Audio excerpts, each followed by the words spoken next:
Femi Azeez is one of the most controversial players in a Reading shirt.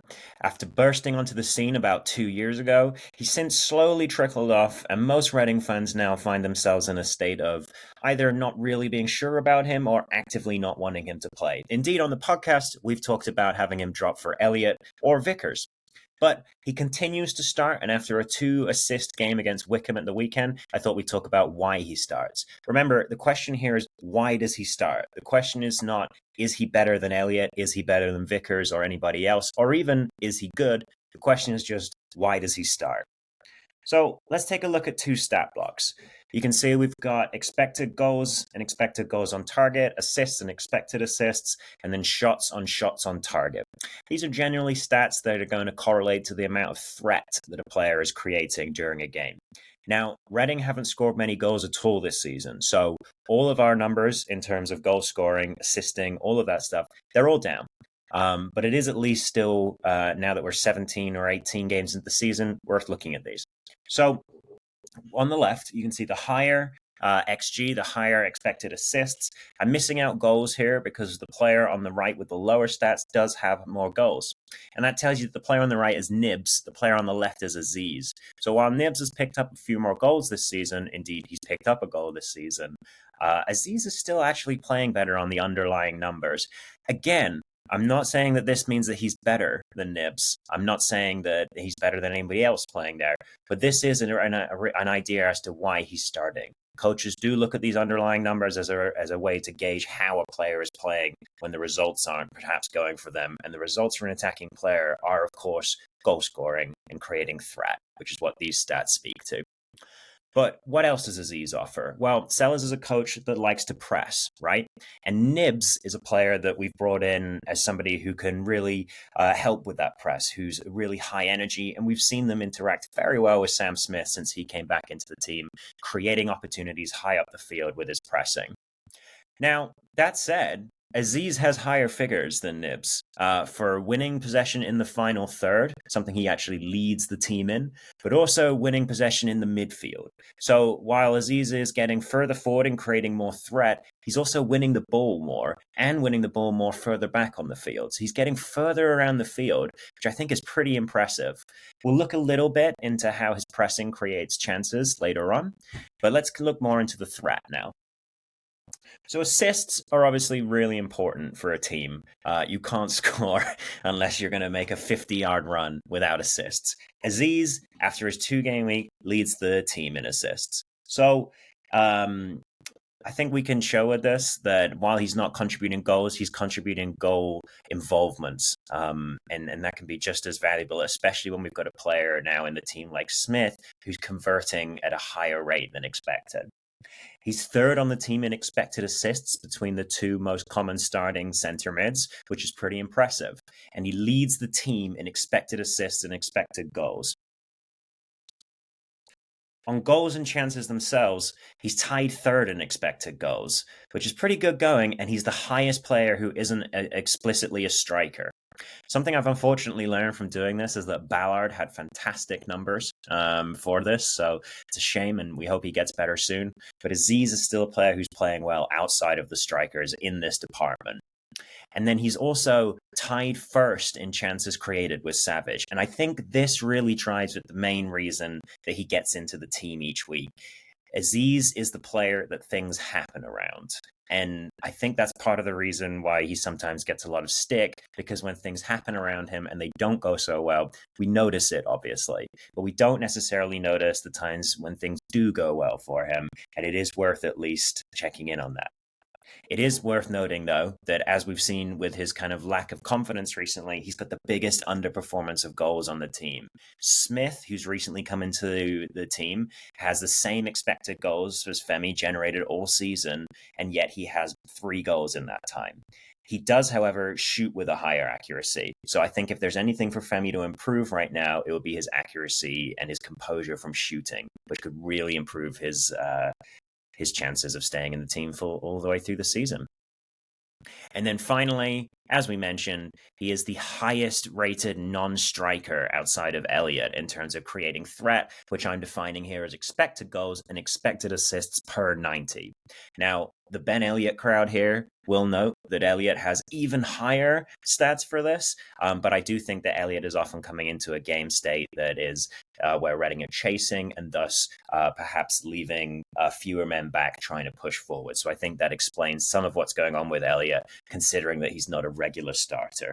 In terms of regular starters, he is the highest rated non-striker in terms of creating threat. Now let's talk about underperformance. Now, a lot of us, of course, think Femi's been overrated in the last year. We've been frustrated with him. His performances haven't been amazing. So I thought what I'd do was look into how his expected threat lines up with what he's actually producing in a game. And so what we're looking at here is goals and assists per 90 against expected goals and expected assists per 90, and then getting that performance level there. Now, with this, you can see, unfortunately, that Ballard really was playing quite well for Reading this season. 3 goals from a high amount of generated threat meant that even though he'd scored quite a lot, he still had a slightly lower performance than expected.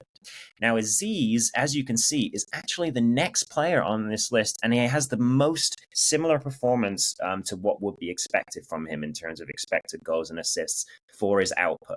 This is obviously all assists at this stage, but I think that these underlying figures show that if Femi can improve his efficiency from shooting and his accuracy and continue what he's doing from a threat perspective, he really, really is going to be an important player for Reading moving forward.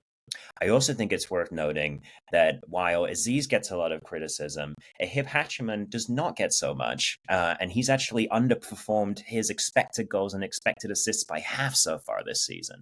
So it's very interesting to see how perception can kind of affect things moving forward. So let's talk a little bit about Azeez's future in the team and where we might end up seeing him. Obviously, starting against Wycombe this weekend, we were in this sort of 4-2-2-2 with Ballard in this sort of position up here that saw him go into a 4-1-4-1 once Reading were off the ball. Now, Ballard unfortunately got injured early on, which meant that Reading brought on Makairu, and at that time, Reading switched themselves around and sort of went into a 4-3-3 when they did have the ball. So Makairu coming out here on the left, you had Azeez out here on the right, and then you had Nibs and Wing with Craig behind. Now, when they were off the ball, they were still playing in this sort of 4-1-4-1, which saw Azeez come out here to the right. I like this a lot. I think we've seen that Azeez can really do well when he's starting out wide. And I think that's a good place for him to try and win possession as well and see him focusing on his more impressive assists, his expected assists and chance creation abilities. So with Azeez starting out here wide, or starting out wide in the 4-3-3 when they're in possession, I think this allows us the best possibility for Azeez to create as many chances as possible, but also to try and get chances up the field to put the ball in the back of the net. And I think that with the confidence boosting weekend that he's just had, we could see Femi really start to do better soon. And also, if he can get that link up with Sam Smith going, then we really should see some impressive stuff. So lastly, we're just going to talk a little bit about some things that Azeez is already doing well and why I think that he should continue to play and why he is starting, I suppose. So with the goal that Smith scored to start us off on Saturday, you can see here that it all started from Azeez's pressing play. And this is what Sellers wants from his teams. This is what Red Bull teams want to do. So here, Azeez has already seen that the goalkeeper is going out to the Wycombe left back, who is over here, right on the touchline. Azeez, before this ball was even played, has oriented his body towards that way so that he can start generating speed. But he gets lucky, and the ball instead comes short.